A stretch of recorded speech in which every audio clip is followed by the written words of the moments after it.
Have you heard about PMP or Project Management Professional Certification from PMI before? Have you started to think about why you should become PMP certified? That's exactly what we're going to be covering in this video. We're going to understand what the PMP can offer your career and what does it take to join this club. Brought to you by PMVersed. In this statistics that we got from PMI, we can see the PMP salaries by geography and years of experience. You can see by the different geography that you see there. Specifically, we're going to focus on the United States. Across going over this table, you can see a 22% difference over non-PMPs. That means that there's a big gap between what people earn without a PMP and what people earn without a PMP. And that's because basically you're putting a lot of effort. This is not an easy exam by any means. You're putting a lot of effort to show that you know your stuff and that you have what it takes to lead and be accountable for a project from beginning to end. So that's what you are showing with the certification to all the employers out there. And that's what makes a big difference between who can be called PMP and who cannot be called like that. So why get certified? As we saw, salary increase is a big driver for a lot of people. In the PMI salary survey that you saw earlier and some other document that was released as well, you can see that the project management practitioners make about 22% more when they have the PMP certification. Also, the PMI salary suggests that project managers with PMP credentials report higher median salary than those without it. Obviously, salary is a big driver. You're going to be making more because you are saying that you are accountable for those projects and that you need to be leading these projects from beginning to end. So that's why you are putting that badge of a PMP certified person and you're joining this special club out there. Also, the credentials of the network. You're going to be joining a special club of about 1 million people worldwide. These are people that have all the requirements to take the test, that have put their hours to learn about the framework specified by PMI, and that have passed the test successfully. So this is now a wide network that you can leverage and that you can learn from. There's also there's a CIO magazine that ranks different certifications every year to determine what are the most viable for people to take, to be certified on, the most marketable. And PMP has always been ranked in one of those as one of the top 10. And in most recent years, it has been the top project management certification out there for people to take. Also, the median salary from PMP holders in the US specifically is about 25% higher than those without the PMP certification per PMI. Now, if we look at what does it take to be eligible to take this test, there's basically two paths. You either have a bachelor's degree or you have a high school diploma or associate's degree. For a bachelor's degree on the left, you have 3 years of project management experience. That's a basic requirement. You have about 4,500 hours leading and directing projects that you're going to have to document, and you're going to have to tell PMI, this is specifically what I've done, and all of that needs to add to 4,500 hours at least. And you have to also take some sort of course. It can be online or it can be in person, and that will give you 35 PDUs, which is professional development units, and you're going to have to take that, and with that only you will be able to take the test. So all your application encompasses all of that together. Then the high school diploma or associate's degree. If you don't have a bachelor's degree, you can go the other route on the right. You will need 5 years of project management experience, 7,500 hours leading and directing projects, so a little bit more than if you had a bachelor's degree, and you still have the 35 hours of education training that you will have to take for the test or an equivalent of a CAPM certification as well. And so the test as of the time of we're making this video, which is May 2020, it's about 225. Now, if we look at a high-level view of what the exam encompasses, there's a total of 200 questions. There's 175 marked questions and 25 unmarked questions.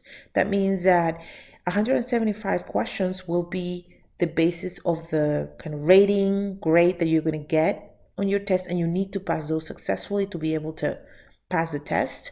And there will be 25 others that you won't know which ones those are, that are just kind of there for testing purposes, because perhaps there are new questions that PMI wants to test, or they're just questions that are there for you to just go through for internal research purposes. So those, you won't know, unfortunately, which ones are the marked or unmarked. You're just going to have to power it through, and don't even try to guess which ones are those. It does not matter. You have to just go through it and power through and make sure that you put your best out there.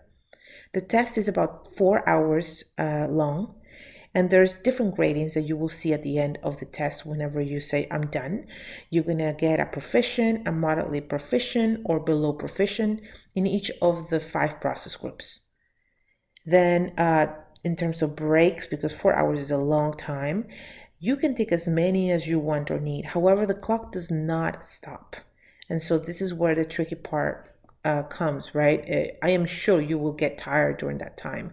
It takes a lot of stamina. It takes a lot of effort to go through a long test like that. I've been sitting there with that stress and just sitting there in the same position for a long time. So it's important for you to be able to know that you can endure, that you can put through and power through this. The PMP certification, in terms of maintenance, it does require maintenance. So that means that once you get the PMP certification, you're going to have to work through the PDUs or get professional development units to be able to maintain your certification. So you will have to collect 60 PDUs in a 3-year cycle to be able to maintain it, otherwise you're going to lose your certification. And the way that PMI has set up for you to do this is you will have an education requirement or a giving back requirement.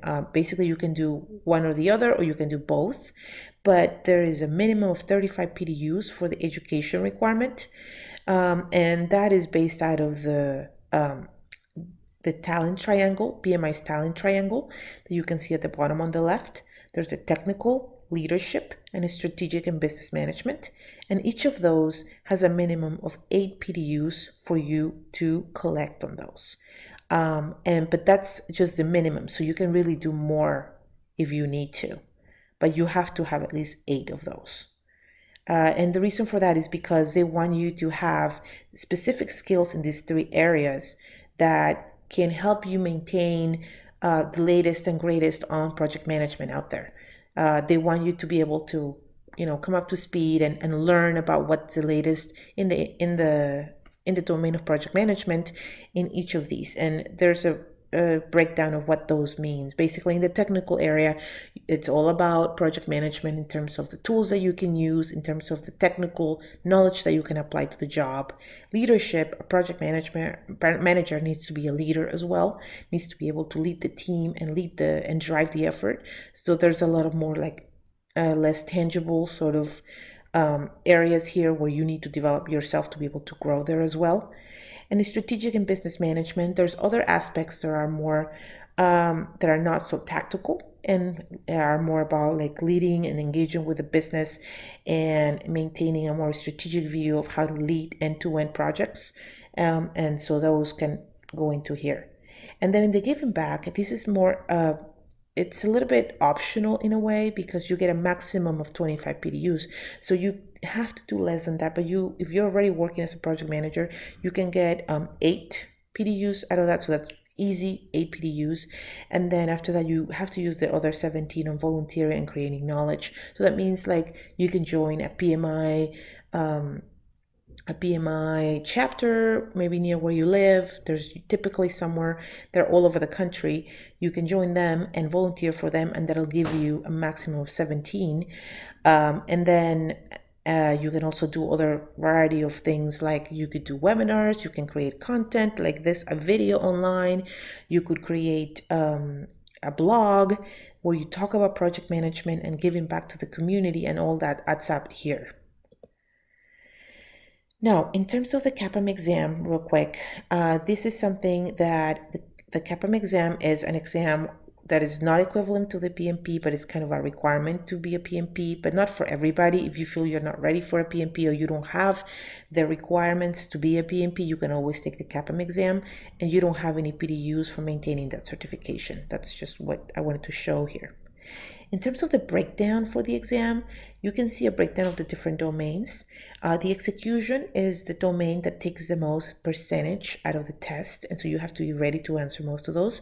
Planning and execution and monitoring and controlling are the bulk of it, and so you should be focusing on those types of questions. As you're going to see, initiating and closing always have less kind of areas to cover, but important nonetheless. So my point here is, if you have to focus on something, you know by the breakage of the percentage what to focus on.